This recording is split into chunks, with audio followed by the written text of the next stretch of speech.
Welcome back, everyone, to the What a Load of Balls podcast. We're into episode 51. Simon, episode 50 went off with a bang like we expected.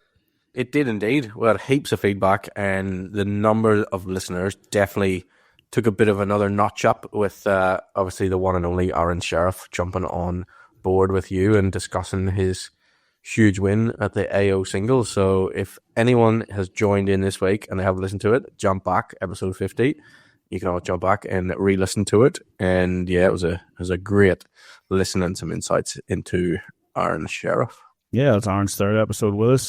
Second time sitting down with me. He's just good for a chat. Yeah. So it is. He's very open. He's honest. He's, as he mentions in there, like, get back and have a listen to it. He's got no shackles anymore. He can pretty much come out and do and say what he wants, and he's pretty open and honest about things. Good insight into what he thinks about Commonwealth Games coming up as well. So yeah, it was a good episode, mate. I was able to catch up with him sort of a week later up on the Gold Coast too. So that's what I've been doing for the last 2 weeks.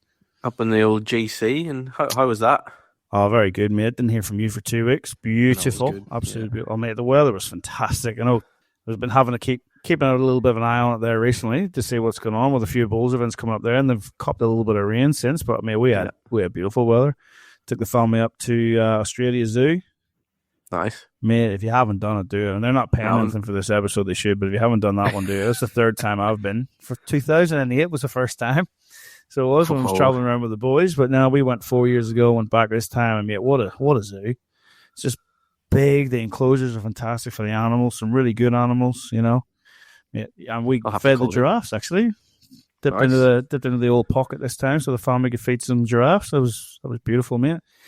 Did the theme parks like you normally do, and just chilled out. Really, we had an apartment just overlooking the beach, overlooking the ocean, and it's like the beach is back, but it's not back. Like, you've been to surfers, I mean, I can't believe some of the areas are still shut down because of that storm that had it. Oh, mate, it's unbelievable. So it was, but now it was good, mate. And, you know, legally being allowed to fly around on the electric scooter, and that's about my only exercise on the electric scooter. So, yeah, it was a good trip, mate. Much needed. Good after the bowling season finished. Get up there, have a bit of a reset, and come back. You're ready to go into the next one. So, yeah, we got season launch on Friday night. We've got 80 odd members coming down to the club to have a chat about recap on what we did last year, which, as I've spoke about quite a bit on here, we had quite a successful year clubbing in the city. So have a look at that, set some goals for this year, and talk to them about the renos that are coming up too. So yeah, all is happening. No rest for the wicked, mate. Straight back into it. Straight into it, yeah. 2 weeks off, and straight into it again. New season. Man, I think you're working too hard. Like, you're sick again. What's the go? Yeah, I know. I'm a bit under the weather again. I was just working too hard. I need to take a bit of a break, but feeling a bit under the weather this week. But we'll just crack on and keep the podcast rolling. Yeah, well, I'll take the brunt of it this week, man. I'll do most of the talking if you're all right with that. Yeah, I'm happy with that. Yeah. Yeah, a couple of things have happened. I mean, nothing really. There's a little bit of a lull after the Aussie Open. Nothing really happening. We're just about to jump into a bit of a chat we had with Turley there because the Gold Nugget's coming up. That's the biggest one coming up sort of the next week. Junior Golden Nugget on the weekend, and then the big one with the men and women at the start of the week. So it's brilliant for Turley to jump on.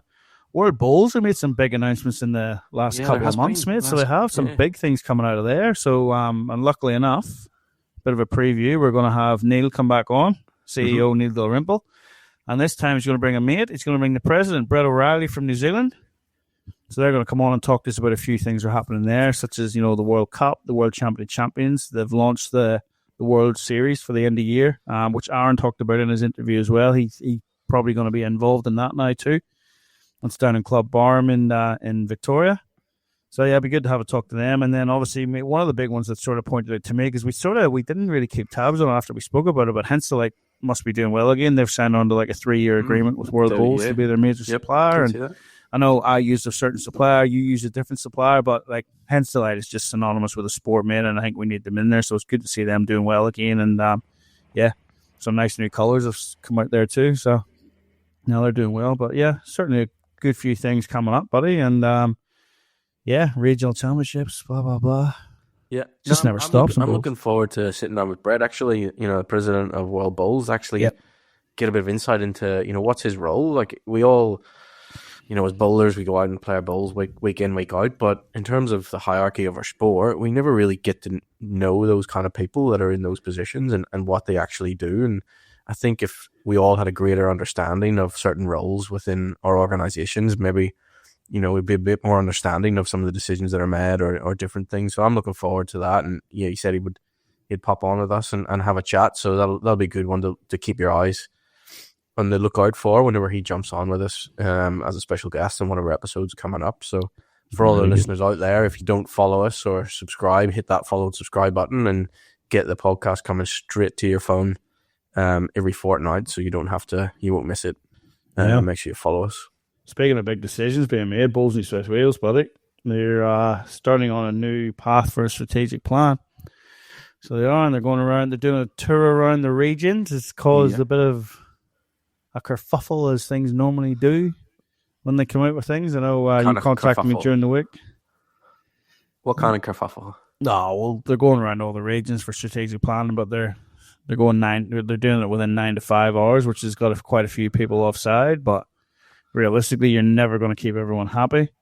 No, and it's not like I don't think they've targeted it for that particular reason. Like I've been to evening events that they've had where people haven't shown up either. Like it's supposed they can't really get it. They're never ever going to get it perfect. But yeah, for those that, I know we talk about New South Wales a lot. This is where we're based and we play a lot of our bowls. But if you are interested, there is a link out there.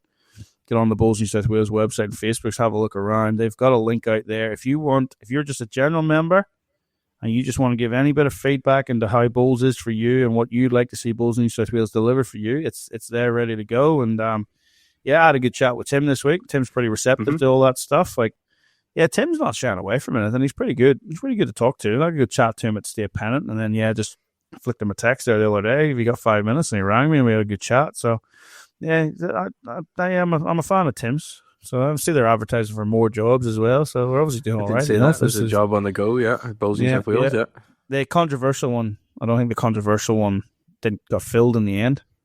Okay, that was a while back, wasn't it? Oh, there's a few other things happened. I think around that time that it all happened, and there's a few little changes within the office, so they just decided to hold off on that for a minute, and then they've advertised for this new role. See your role's up for grabs, mate. The organising Commonwealth Games in Scotland. You interested in that one?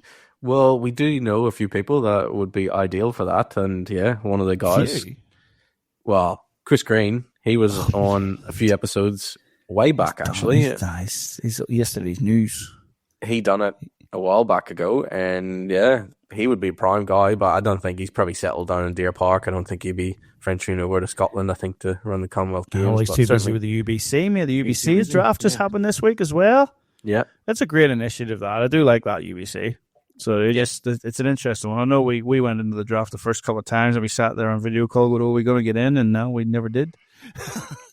What a chance missed for some clubs there. But there's 23 sides, but 24 all up because there's the UBC wildcard side as well. So if you enter the draw, or if you enter the draft and you don't get picked up, there's a random draw for 3 spots, and then you get to be the team captain of one team, and you get to pick your team to go and play in the event. So great to see, mate. It's a fun initiative. They make a good show of it. And, they live stream it and all that there, and you have the draft and the clubs picking the teams that they want. So that's good, and that will be held in Moama later on in the year. So I don't know, maybe try and get Chris and Case on to have a bit of a chat about that one later in the year. I think we should on the lead up to that event. That'll be really good. But some really good players going to be playing in it, so it'll be worth a watch, and that'll be live streamed. There's games live streamed throughout the day on those events, the UBC events. So just keep an eye out for it on Facebook, YouTube, for our listeners out there. A couple of red hot teams. I was looking at the teams today. You wouldn't go past the old the Thunder, which is Barry Lester, Kane Nelson, Jeremy Henry. Hey, he's on a roll up there. Jeremy Henry would not put it past him. No, take out this kind of event. But it's red hot. You've got there's Golden State are coming back as well. The American team are there. Exodus, formidable, always have been, but they've lost a key cog this time, as Aaron said in the last interview as well. Now that Broadbeach have put a team in, Aaron's had to go and play for his hometown club. So it's just, Aaron going out of any side is going to weaken it. There's not too many you can get if any, that can make it better. But Lee Schreiner, Matty Boyce, and Aaron Sheriff was pretty formidable. Yeah, Peter Taylor's the man tasked with filling the Aaron Sheriff shoes there. And then Aaron joins in with Sean Ingham and Mitchell Mears from Broadbeach for there too. So, Yeah, some good teams, man, as you said. Worldwide, there's got some New Zealand teams there, American teams there. It's good and some international flavour. There's Alex Marshall loves it. He comes out and plays in this event too. It's always good to have Alex out for that. Yeah, mate, it should be a fantastic event later in the year. And yeah, like we said, we'll. I know Chris can be quite shy, so we'll try and coax him out of his shell to come on and have a chat with us. Yeah. Talk to us about the UBC and Deer Park and what's going on down there since we last had a chat too, mate. So, yeah, all things good. But, mate, as we said, start of the show, the big one's coming up, part of the Triple Crown, Golden Nugget, starting on Monday. So, luckily enough, Wayne Turley was keen to come on and have another chat to us as well. And, like we said, we're recycling guests, so we might as well get him back on there and gives us a bit of a rundown into what the Nugget's about, how it started, and a little bit of history in it. So, yeah, mate, good to have Turles on again, wasn't it? Mm-hmm. Absolutely. Yep, good to hear from him. And, yeah, this is Wayne Turley, all about the Nugget happening at Club Tweed. Welcome back, everyone. Here we go again. We are currently recycling some of our guests, but no better one to have on than Wayne Turley, mate. Welcome back. How you going? Good, thanks, DJ. Simon, you're going well. And listening to your last few podcasts, you guys are killing it. Thanks, mate. Good to hear. Good to hear. Well, mate, it's good time to get you on. Obviously, one of the biggest singles tournaments in Australia coming up, Golden Nugget. You guys are hosting it there at Club Tweed. So give us a bit of a rundown, mate. I've had a look, previous winners and stuff. So it started back in 1986. That was a good year, wasn't it, Simon? It was indeed, yeah. Been going on for a long, long time, mate. Only a couple of years where it hasn't been held because of COVID. And I think there was a bicentennial tournament on as well where they didn't host it. But give us a rundown of can you tell us where the Nugget started? What's the premise behind it, and how big is it? Yeah, it's interesting actually. Since I've been there nearly 8 years, to go back into the history of the Nugget and how it all started, and it's amazing to see some of the footage the club has had over the years where they've actually televised it, who the hosts have been, and just how big it is, and the traditional side of things. Speaking to some of the older members, have been there since when it first started to where it is now for the first time. Back then, everyone had to wear blazers and march on and all those sorts of things. They had marching bands, and it was huge. And I think it still has that prestige now. And we try to make sure we keep that. And but yeah, looking back to past winners and runners up, so who's who, and we're sort of making sure we keep that tradition and trying to make it one of the most prestigious singles events in Australia. Yeah, well, red hot field, both of the men and women, mate, that you've put together. So it's all invitational, isn't it? It is. Yeah, it is invitational only. Whereas the Junior Nugget, we have a couple of days before, we call for expressions of interest through resumes. We had 98 for that one. But with the Golden Nugget, invitation only, we sort of put a list together. We go through it. It's always the way, it's not who you put in, it's who you leave out, unfortunately. But a lot comes into it. There's a lot of little things go into it. It's not just their playing ability, the type of person they are, how they're going to be around their members, how they're going to be around the supporters, what they're going to contribute to the event, leading up to it and during. So a lot goes into selecting the right people to play in the event. Simon started a vicious rumour on the podcast the other week around Ali Forsyth inclusion, and that he was there to save money because he could share a room with Kelly. Can you confirm or deny that? Well, when I got a budget for it, I made sure I put all of them together to split the room. So I've got Twisty room with Anna, I've got Ali with Kelly, I've got Disco with Jamie Lee. So it's just, I've got a budget these days. So. Oh, man, well done. See, I told you so. Good thinking. Oh, the next thing I'll be doing, I'm putting bunk beds in their rooms to split them, make the accommodation. Nah. Yeah. No, not at all. Ali, I tell you what, Ali was invited the year of COVID when we put the field out, and unfortunately, that's the year we had to cancel it. So, okay. But, yeah, so we had an invitation back then, and we still like to have a bit of a Kiwi flavour, and his form, you'll get his form this year down in Victoria when he's been winning, and then just a couple of weeks ago again qualifying for the PBA to go overseas. So I think he totally warrants his invitation. Oh, mate, he's in mainstream. I mean, and obviously being on the podcast just obviously helps everybody. So it was good to get Ali on that. Well, once we got beat the final AO4s, I was going to drop him. I said,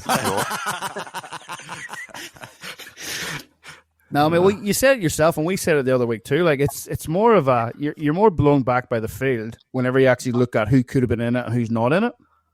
One glaring omission there for me: 2-time winner, winning everything at the Queensland Championships recently. Jeremy Henry couldn't even make it. Yeah, well, he's a past winner. So I think moving to Queensland has done him in. It's like if you would have stayed in New South Wales, nah. And now he's out there. He keeps ringing me. He said, "How do you do budgets? And how do you do this? And how do you do that?" Like, he's got to do a bit of work now, does he? He does. He's got this skill, so he's finally doing some. That's good. Honestly, Jeremy was on the on the list. There's a list there if someone pulls out reserves and things, and he's a past winner and he adds a lot to the event. He's great to watch. The crowd love him, and he had a bit of stroke of good fortune up here in the state championships. Yeah, absolutely. So Lee Schreiner going for 3 in a row in the men's. Has that been done before the best year knowledge shows? I couldn't see it when I had a quick flick earlier. No, definitely not. So yeah, that's a massive big target on his back. I think there'll be a lot of them trying to get after him. And leading up to the event at the moment, we've got a lot of rain around, so there's going to be slow tracks next week. So it sort of suits the old dish-to-ditch Lee Schreiner. It'll be dish-to-ditch the whole way through on the slow tracks. He's got a lot of good form in them, but there's so the other guys too. If I had to pick a winner, I couldn't pick one. The slow greens are going to bring the field back a little bit, I reckon. So whoever's got that good raking shot, and Ali Forsyth's a good one for that. One of the best in the business, so he is, mate. But what a field. I mean, you got the 3 irons there: Tees, Wilson, Sheriff, Ali, as we've mentioned, Twisty, Cody Packer just won the New South Wales State Singles. Corey Wedlock, previous winner as well. Gary Kelly. Jack McShane, who's in red hot form after beating Simon in the champion quarterfinals, wasn't it, Simon? Yeah, tough game. Yeah. I think that was his biggest achievement recently. I think he won something in Aberdeen, like a world title, but according to Simon, the biggest win he had was against him in the champions. Queensland up and comer as well with Kane Nelson as well, mate. So it's good to see 2 up and comers that are starting to establish themselves get a run in this event as well. So it'll be good. Lee Schreiner, like we said, back-to-back champion, going for 3 in a row, and Ryan Best are the only other person to do it back-to-back. Trying to stop Lee from going 3 in a row. So, mate, that is a red hot field, isn't it? I'm going to go to Simon now. Mate, you're Mr. Predictor. What do you reckon? I toss a coin. Like, just as I think maybe as Charles mentioned, that it'll come down to who gets on the slow track the best and who can manage that. Really, like if you've got a bit of rain up around Tweed and those tracks are slow, who can play that on shot?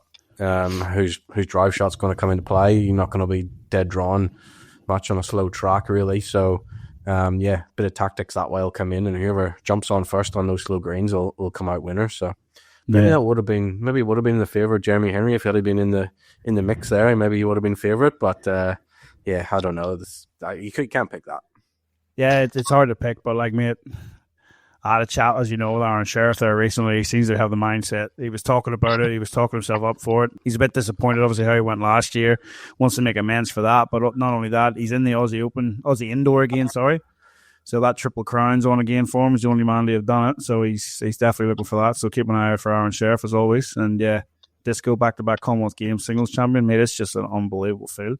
The women as well, but like Brianna Smith, Cassandra Millerick, Chloe Stewart, Dawn Heyman, Jamie Lee Warsnorp, Caitlin Inch, Kelly McCarran, Kelsey Cottrell, Olivia Cartwright, Lindsay Clark, Natasha Van Eldick, and Tyler Bruce. Like, there's girls in there that have won this multiple times. There's up-and-comers, like we said, with the men as well, coming up through. So, mate, fantastic field you put together. I wouldn't want to be sitting there trying to put that together. That was fantastic.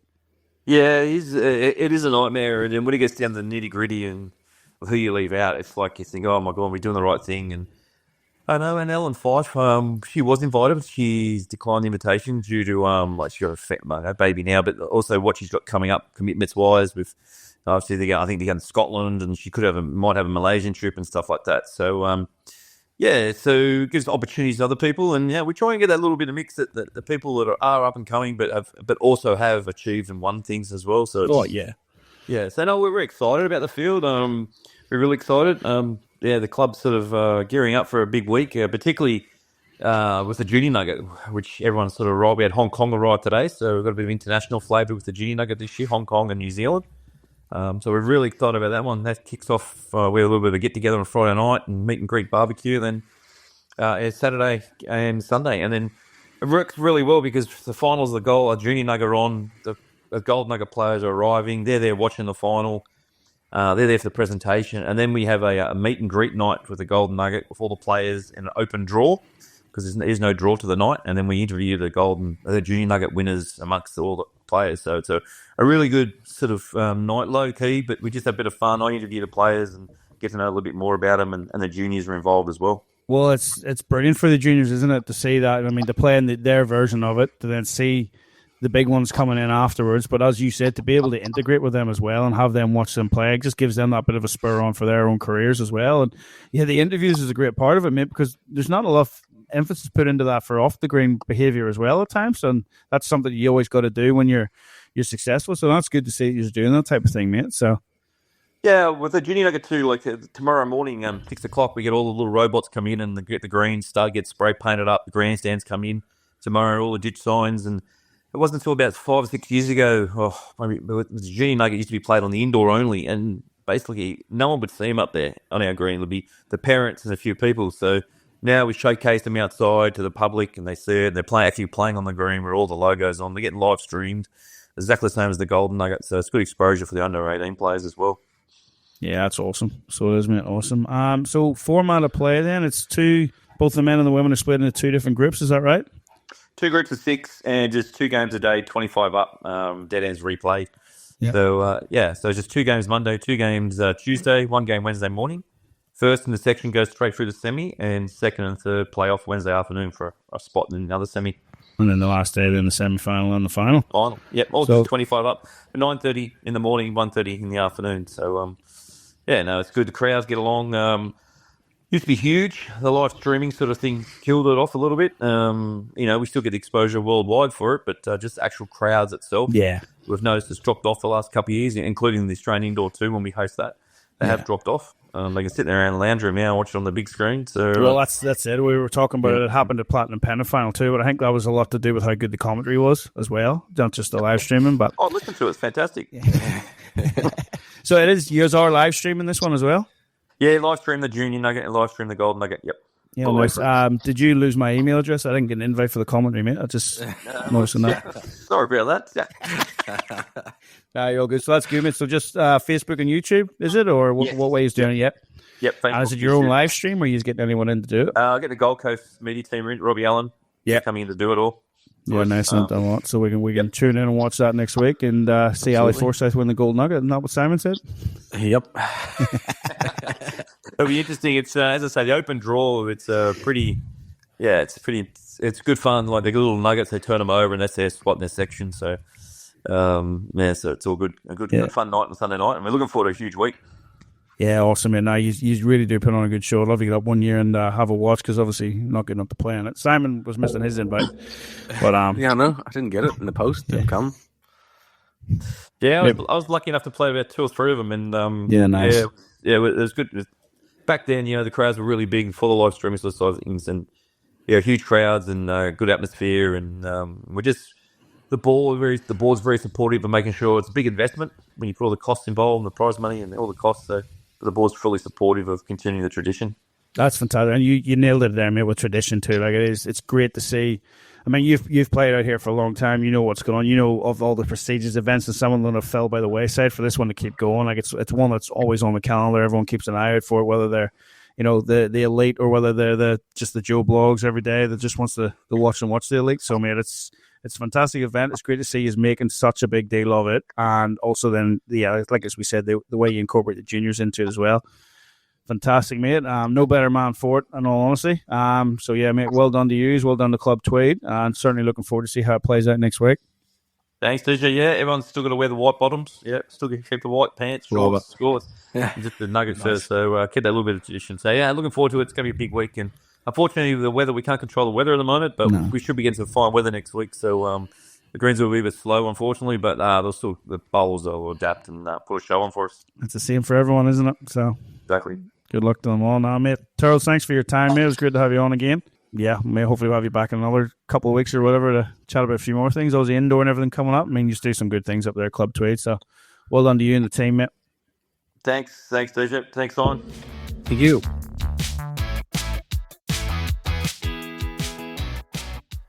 Thanks again to Turles for that insight, and it came on at short notice to help us out there too. So yeah, always good to help out. He's a very, very keen listener, mate. He's a big fan of ours, actually. Likes what we're doing, and he's always willing to help out. So it's good to have that support from someone with that name in the game.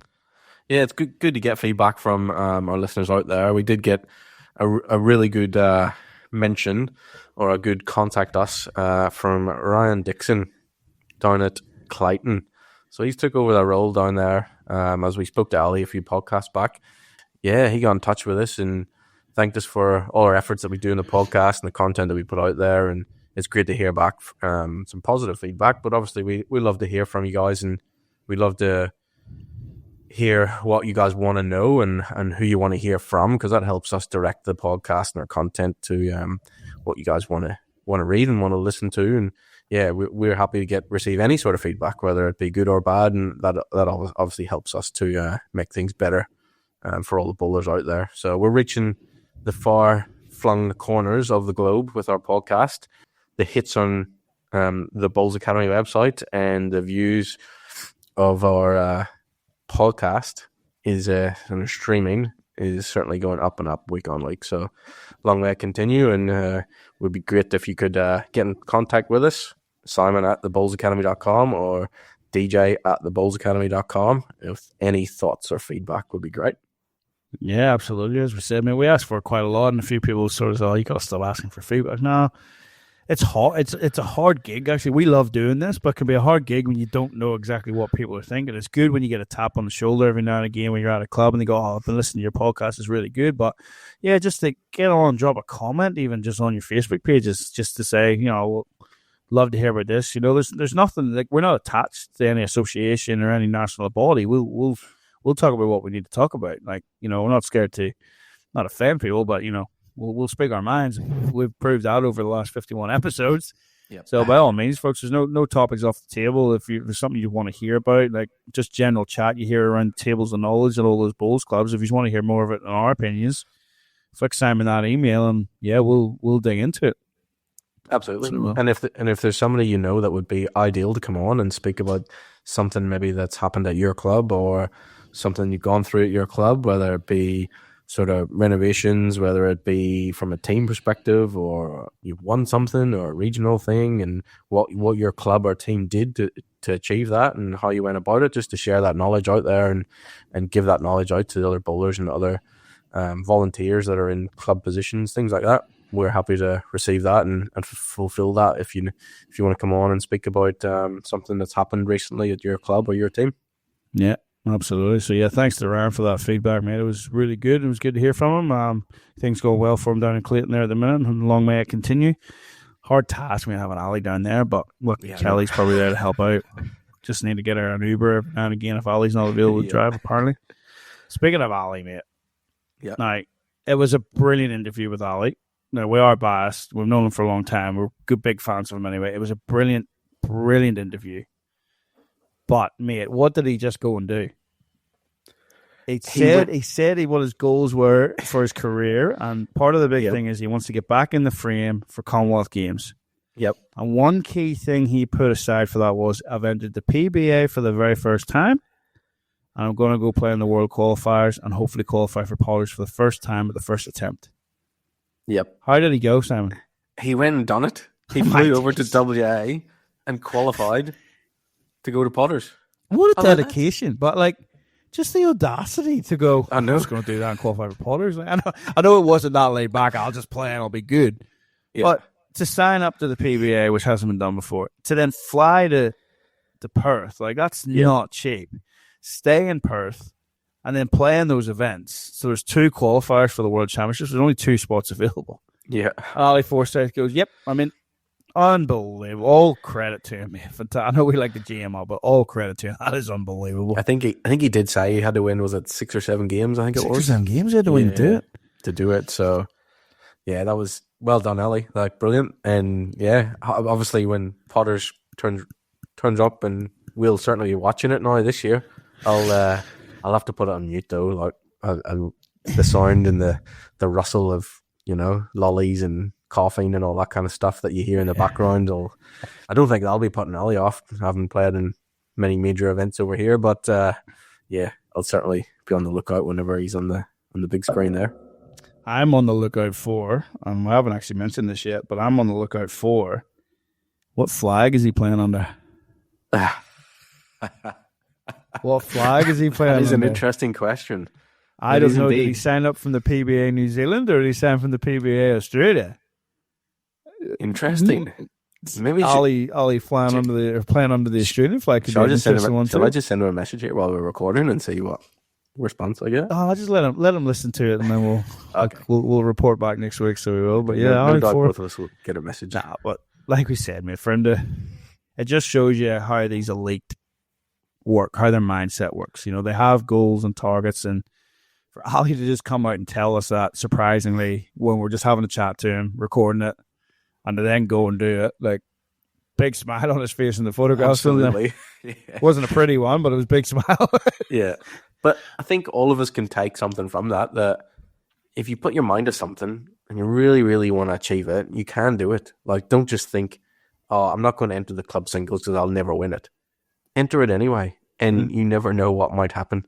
Like, if he would have just thought, nah, I'm not going all the way over to WA, I have to win 6 or 7 games, like, probably doesn't know some of the opposition he'd be playing against. You know, obviously, not a lot of players from over this side of the country will be playing in it. So, yeah, definitely something we can all take from in terms of just enter it and go for it, and you never know what might happen. And, yeah, luckily for him, he's on a plane to the UK to play in the World Championships, but bring it down to more your level, DJ, and my level at club bowls. Like, let's be confident what we're doing, and let's go through and enter things and compete and see what happens. Absolutely. Oh, yeah, like we said, well done to Ali, and good luck in Potters, mate.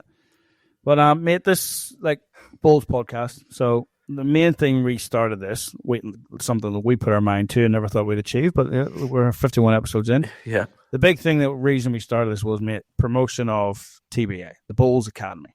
You know, your website that you've got out there with your coaching tips and your blog posts and all that there, and you've done quite well in the last couple of weeks with your blog posts, haven't you? Yeah, we've put a couple of new ones up there, so there's a few new ones that you can go on and read, and the latest one, 7 Ways to Stay Calm Under Pressure in Lawn Bowls. So jump onto the bullsacademy.com, have a quick read. It's not too much of a read, 5-10 minutes, and gives you some nice insights into some things and a few tips that you can maybe think about, and, you know, some things to stay calm under pressure. Maybe I should have put this out, DJ, before you went to state championships. Maybe you guys would have made it through to the latter stages, but sorry I didn't get it out early enough for you. No, I just live with pressure my entire life. It's just, you know, I'm numb to it now. Nothing compares to the pressure of putting content out with you dragging me down every week. So I'll do all right. But no, everyone jump on thebullsacademy.com. Have a look. Simon's got some good content on there, and sign up to the mailing list and everything there. And next time anything comes out, you'll be one of the first ones to see it. You can download and listen to the podcast from there as well. So, yeah, by all means, folks, get on, have a look at it. And, again, anything that you want to see from Simon at thebullsacademy.com.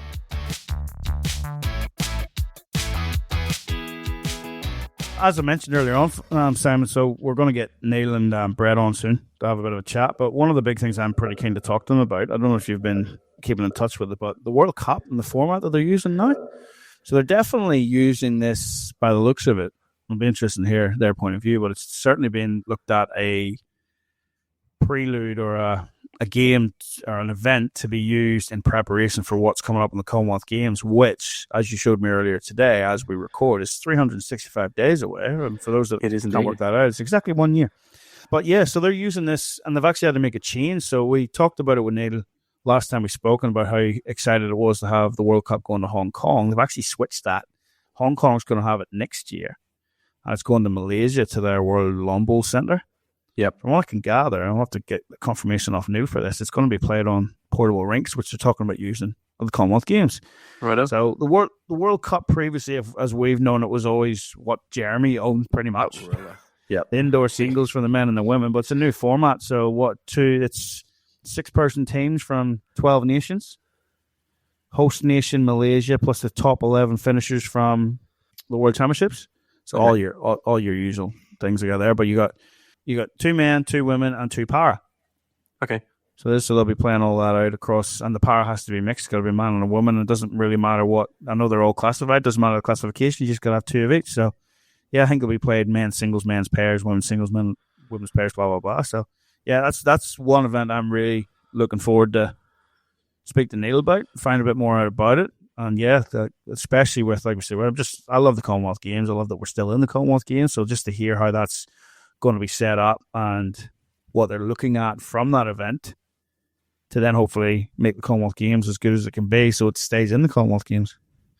Yeah, well, I think going to that shorter format's definitely that's our chance of keeping it in the Commonwealth Games and also playing on portable rinks. So I think Commonwealth Games moving after Glasgow, I think will definitely be more streamlined. We won't go back to the days of all the events and each event having a venue. I think it's going to be events and sporting events that are at one venue, and you can have 3 or 4 at the one venue, multiple events going on at once. So I think that's in our favour as bowls, and if we keep to that and keep the a shorter format, portable rinks where we can put them in anywhere, put them into a velodrome, put them into wherever we can, that's our best chance of staying in the Commonwealth Games. And I think we all agree that we need to keep that as a staple in our sport, really, to keep the promotion. And you think whenever it rolls around the Commonwealth Games time, like bowls is in the media, it's in the news, it's all over Facebook, and there is a buzz around our sport whenever it comes to that, and that's because of the size of Commonwealth Games, and hopefully we can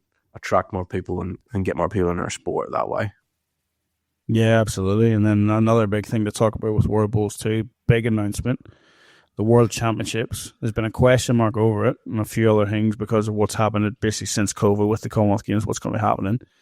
World Championships 2027, we're finally going back to the Northern Hemisphere.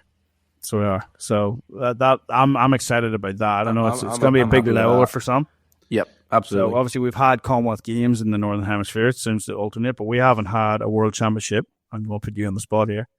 World Championship in the Northern Hemisphere since what year, Simon? I have no idea. 2004 Air Scotland.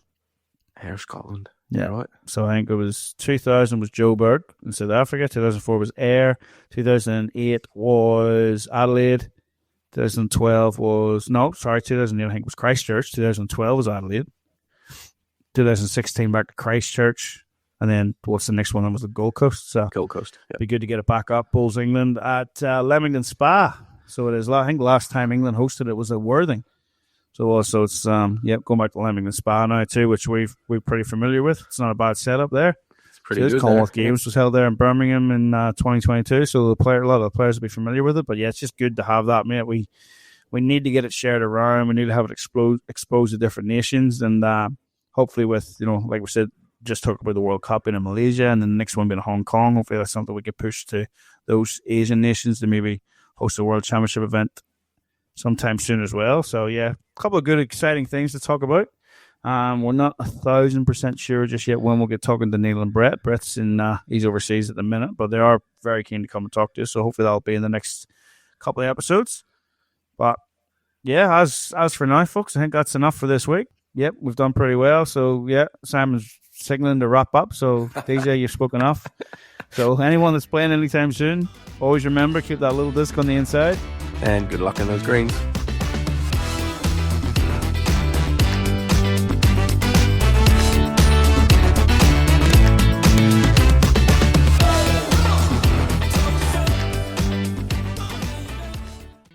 The views, information, or opinions expressed during What a Load of Bulls podcast episodes are solely those of the individuals involved and do not represent those of any group, organization, or employer associated or affiliated to individuals. This podcast is for general information purposes only, to educate and inform. This podcast does not constitute professional advice or services. What a Load of Bulls does not guarantee the accuracy or reliability of any opinions expressed or statements made within episodes.